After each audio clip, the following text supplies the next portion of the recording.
السلام عليكم ورحمة الله وبركاته. ازيكم يا شباب؟ النهاردة إن شاء الله هنحل الأساينمنت بتاع سيكشن 1. بس قبلها هنراجع شوية حاجات وهنفوكس على شوية حاجات برضو. ما كناش مركزناش عليها في العملي. تمام. أول حاجة احنا قلنا عندنا الداتا تايب. عندنا ايه؟ أول حاجة احنا أصلا كنا عايزين نشوف برضو التايب بتاع، مثلا لو كتبنا تكست، كتبنا نمبر، كتبنا بوليان، كتبنا أي حاجة، عايزين نعرف التايب بتاعها. ده برضو ما نسيناه في العمل. تمام.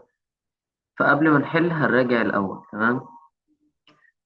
بسم الله نبدأ. اللهم علمنا ما ينفعنا وانفعنا بما علمتنا وزدنا بك علما، اللهم آمين. عندنا الداتا تايب نمبر. أول حاجة نمبر. وعندنا برضو string، وهقول لك برضو ده بيتقسم بإيه وده بيتقسم بإيه. وعندنا list، وعندنا tuple، وعندنا وأخيرا dictionary.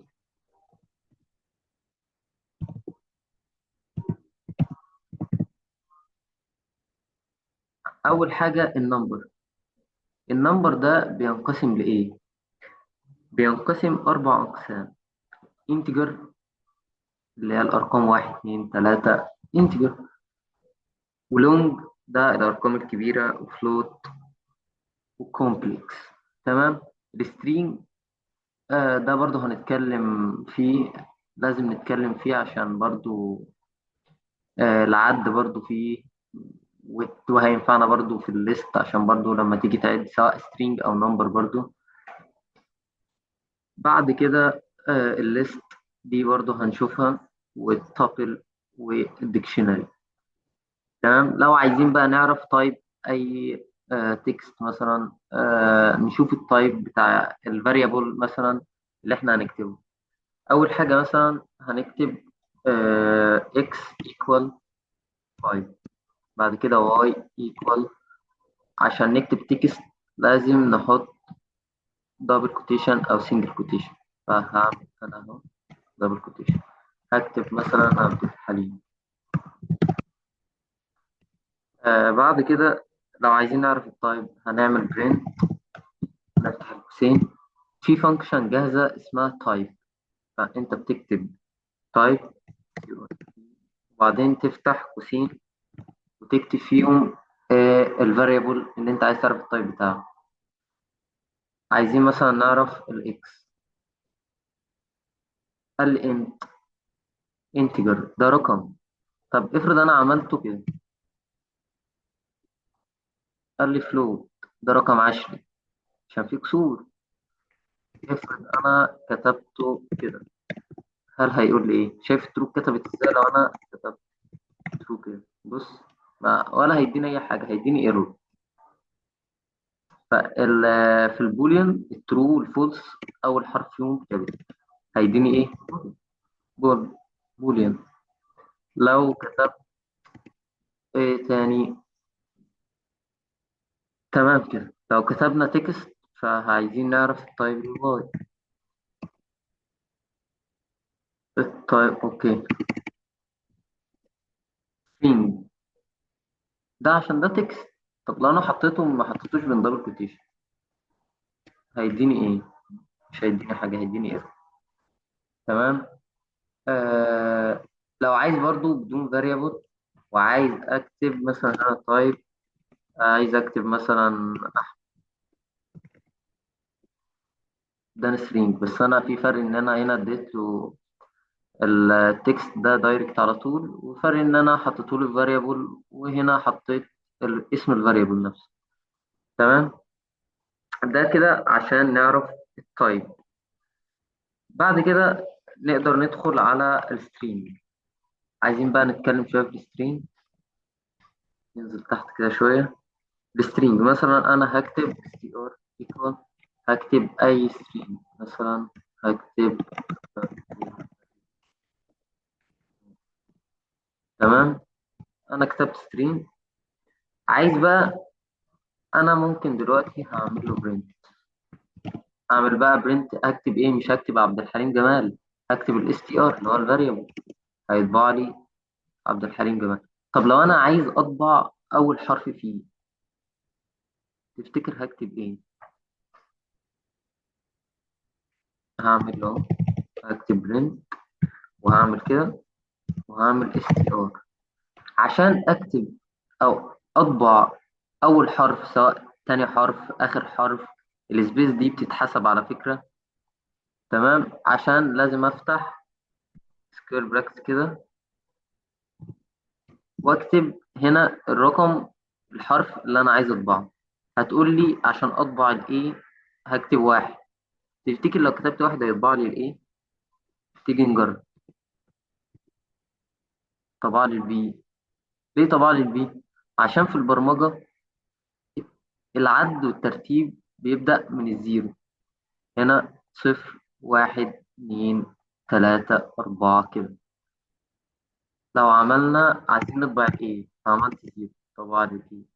طب لو انا كتبت سالب واحد، او لو انا عايز اطبع ال، فهمشي بالسالب، لو مشيت بالسالب بيطبع لي من الاخر. فما تقولش بقى سالب زيرو او سالب صفر، مفيش الكلام ده. تمام، سالب واحد طبع لي ال. تفتكر دي واحد اتنين تلاتة أربعة خمسة ستة، لو أنا كتبت سالب ستة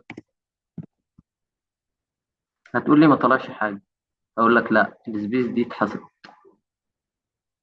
تمام. لو طب لو أنا عايز أطبع من هنا، من هنا لهنا مثلا، فهتعمل إيه؟ مثلا أنا عايز أطبع من الأول، فأنا ممكن أكتبها زيرو، ممكن ما أكتبهاش أصلا. أنا ممكن أكتب كده صفر أهو، وأعمل نقطتين، أكتب أحسبها بقى، واحد صفر واحد اتنين تلاتة أربعة خمسة ستة سبعة تمانية تسعة. هل لو كتبت لحد تسعة هيطبع لي الاسم كله اللي هو عبد الحليم؟ طب تيجي نجرب. طبع لي لحد الآي. هقول لك أنا ليه. أنت نقص واحد، يعني أنت عايز تطبع لحد تسعة، عايز تزود واحد. لو عايز تطبع لحد تسعة يبقى اكتب عشرة، عشان هو ما بياخدش آخر الرقم اللي أنت كاتبه. تمام. فأنا لو كتبت عشرة هيطبع لي عبد الحليم. طب لو انا ما كتبتش هنا حاجه، برضو طبعا عبد الحليم، دي معناها ابدا من الاول، سواء كتبت صفر او ما كتبتوش. وبرضو لو كتبت من هنا اهو، من عشرة مثلا، لو انا بقى كتبت من عشرة شوف هيطبع لي ايه. من عشرة لحد كده انا سايبها لحد ما لا نهايه، دي لحد ما لا نهايه تطبع لي كده، كتاب بجمال. هل كده كتب السبيس؟ طب لو انا كتبت له 11 كتاب برضو جمال. السبيس بتتحسب رقم، السبيس بتتحسب تبع العد. يعني انا هنا هنشوف بعدين، هنشوف دلوقتي. طب لو انا عايز اطبع، انا عايز يطبع لي الاسم ده مرتين، هيطبع ازاي؟ فانا هضطر اشيل السكيور باكس دي كلها. ده اسم الفاريبل. لو انا عايز اطبع هطبع كده عبد الحليم، عبد الحليم جمال. تمام. طب لو انا عايز اطبعه مرتين، فبتضربه في اتنين، هتقول لي هضرب تكست نمبر. دي معناها هنا ان التكست ده يتكرر مرتين، او اللي انت عايز تطبعه يتكرر مرتين. عايز يتكرر ثلاثة، انا ممكن اعملها مرتين اهو، عبد الحليم جمال عبد الحليم جمال. ممكن اخليها ثلاثة عادي، عبد الحليم جمال عبد الحليم جمال عبد الحليم جمال. تمام. برضو انا ممكن اعملها بشكل تاني اللي هو الكونكاتينيشن، ممكن اعملها بشكل الكونكاتينيشن. بيبقى بلس، تعمل بلس وبعدين تكتب السترينج. انا او ممكن يعني اعمل الكونكاتينيشن اهو، واكتب عبد الحليم جمال تاني، او اضيف اي حاجه بقى عموما. عبد الحليم جمال عبد الحليم جمال. تمام. ده اسمه كونكاتينيشن. ممكن برضو ما ازودش عبد الحليم جمال، ممكن هنا ممكن أنا اسيب السبيس. لو هنا عملت، هنا ما سبتش سبيس، ساعتها هيلزق الاتنين في بعض. عملت سبيس هيفصلهم عن بعض، ده اسمه الكونكاتينيشن. عايز تكتب رقم اهو هينزل زي ما هو. عايز تعمل عملية حسابية، هقول لك انا. تعمل عملية حسابية 5 في 3، هل هتنزل ايه؟ هتقول لي 15؟ لا مش هتنزل 15 عشان انا حاططها بين دبل كوتيشن، هنا شايفها سترينج، هتنزل 5 في 3. طب لو انا عملتها كده هل هيديني ايه؟ اداني ايرور، ما ينفعش سترينج مع انتجر. تمام. تمام. نروح اللي بعد كده على الاساينمنت بتاعنا بقى. احنا كده انا اتكلمت عن السترينج، ما اظنش ان في حاجه ناقصه فيه. اتكلمنا عن الانتجر، اتكلمنا عن الفلوت. دول يعني هيقابلوك كتير. ودول بعد كده جايين في الطريق، يعني الليست والتابل والديكشنري. وفي بعد كده الاري، وفي بعد كده البانداس. دي بقى مكتبات بعدين بقى ان شاء الله. تمام. نحل بقى نشوف الاساينمنت بتاعنا كان فوق. كنا بنقول سواب، كنا عايزين نعمل سواب بين تو variables. فكنا عاملينها بطريقة اللي هي دي، كانت أسهل طريقة يعتبر. كنا بنحط اتنين تو variables، وكنا ما كانش فيه variable تالت. فكنا بنعمل A و B، كنا بنعكسهم equal B و A. فلما بتطبع A و B فهي واخدة أصلا كده كده already ال B وال A، فهيعكس الأرقام. كل ده في الانبوت. تمام. عشان بقى هنا نعملها بالطريقة التانية دي، بس يعني الطريقة الأولى أسهل، بس الطريقة التانية دي تحط variable تالت. هنا حطينا الزد، هنا ده الفاريبل التالت، سويناه بالإكس، وبعد كده الإكس سويناه بالواي، وبعد كده الواي سويناه بالزد. فكده اتقلبت. هنا لو عملت برنت الإكس برنت الواي، دي يعني الأفضل، عشان بس ما ممكن ما تفهمهاش كده بالورقة والقلم. يعني ساعتها أنا مثلا هتكتب أنت الإكس مثلا ب5، الواي ب5، فتكتب الزد بتساوي 5، او الواي قصدي ب6. فبتكتب مثلا الزد بتساوي اكس، هي اكس فتكتبها 5 مثلا، وبعدين ال5 دي سويناها بالواي. فامشيها بقى انت بالورقه والقلم وهي تيجي معاك، يعني هتفهمها كويس. هنا مثلا انا دخلت 4، فكده اكس ب4 وواي ب3، هيطبع لي 3 و4. 3 و4. تمام. بعد كده كان التاني find the largest among three numbers. كنا عايزين برضو، احنا كنا عاملينها من غير الانبوت، كنا مدخلين الارقام على طول بفانكشن جاهزه اسمها ماكس. دي فانكشن جاهزه، بدل ما تعمل اف ووايل وكلام من ده. ده يعني هتتعلمه بعدين، بس دي جاهزه بدون ما تتعب نفسك. تمام. هنا برضو هعمل نفس الفانكشن الجاهزه، بس انا هخليه هنا، هخلي اليوزر هو اللي يدخل لي الرقم. فوق ما كانتش انبوت، هنا في انبوت. فانا هعمل هنا اهو. فمثلا الشخص اكس، الفاريبل اكس ده انا حاطط فيه 12،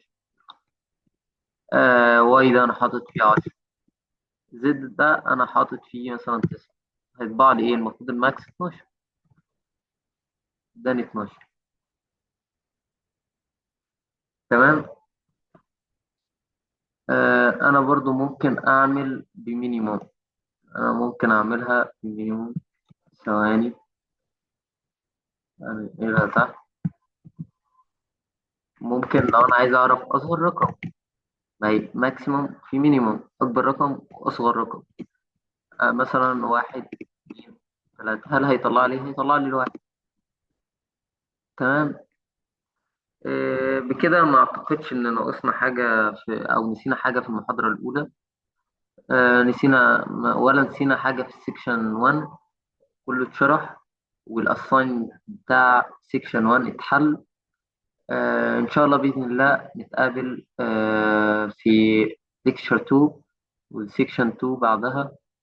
وممكن برضو لو المحاضرة يعني مش مستاهلة فنبدأ نشتغل عملي على طول بعد كده بقى أسهل. وبس كده. والسلام عليكم.